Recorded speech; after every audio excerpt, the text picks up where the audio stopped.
सीधी सी बात है। काम आप वही चुनिए जिसमें आपको करने में आनंद आता है, जिसको आपको करने में बिल्कुल भी संशय, भय और ये सब आप सोचते ही नहीं हैं। आप नहीं देखते हैं कि घड़ी में समय क्या हो रहा है। आप नहीं देखते हैं कि मुझे इससे कितनी तनख्वाह मिलेगी, मेरी पगार कितनी होगी। ये सब आप उतना नहीं सोचते हैं। हालांकि आप शायद कहीं ना कहीं 50-50 आप बोलेंगे कि नहीं, मैं सोचता तो हूँ कि यार आगे चल कर के कितना पैसा मिलेगा। वो उतना महत्वपूर्ण नहीं है ना, क्योंकि देखो, आप कोई भी काम करोगे तो काम तो कोई छोटा या बड़ा नहीं होता है, ये आप भी जानते हो। हालांकि हमारे देश, भारत देश में ऐसा बहुत प्रचलित होता है कि कोई भी काम को हम छोटा देखते हैं और किसी भी काम को हम बड़ा देखते हैं। परंतु अगर आपने जैसे जो दूसरे देश में अगर आप कभी गए होंगे तो वहाँ के लोगों में ये एक चीज़ होती है कि उनके लिए कोई काम छोटा बड़ा नहीं होता है।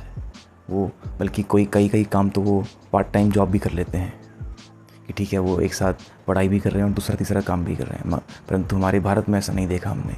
हमारे इंडिया में क्या होता है कि बस वो एक चीज़ पकड़ ली है, वो खूब सारा पैसा चाहिए और खूब सारा ये चाहिए। नहीं पता कि उस काम को करने में मुझे कितना आनंद मिलता है, नहीं पता कि उस काम को करने में मैं स्वयं में कितना गहरा खो जाता हूँ। आनंद की अनुभूति होती है वो मस्ती की, कि समय का नहीं पता है, कि सब कुछ बस भूल जाता हूँ कि हाँ, वो उस काम को करने में ही जैसे कि आपका मन मग्न हो जाता है। मन आपका रहता ही नहीं है, मन आपका खो जाता है। मन की जो दौड़ होती है वो रुक जाती है, जो बुद्धि की जो भागने की शक्ति होती है वो रुक जाती है। तो बहुत सीधी सी बात है, उसी काम को चुनो अपने जीवन में और कुछ मत देखो। चाहे वो संगीत का है, तुम्हें संगीत पसंद है तो संगीत में गहरे रम जाओ, संगीत में गहरे घुस जाओ। हाँ, ये हो सकता है कि पहले पहले तुम्हें थोड़ा बहुत ठोकरें लगें, तुम्हें पहले कुछ समय तक संघर्ष करना पड़े।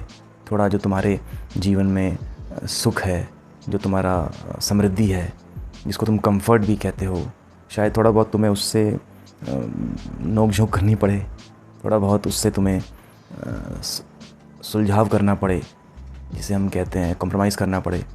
कोई बात नहीं, वो पहले पहले की बात होती है सदैव। उसके बाद आप अपने कार्य में स्थापित होते हैं, क्योंकि देखिए, महत्वपूर्ण चीज़ यही है कि आपको अपने काम करने में आनंद आना चाहिए, आपको भरपूर आनंद आना चाहिए। यही एकमात्र सूत्र है कि जीवन में सही फैसला कैसे लें। किसी से मत पूछो बाहर से, स्वयं में देखो, स्वयं से पूछो। वो कार्य करने में आनंद आता है तो उसे करो, डूब के करो, पूर्ण होके करो।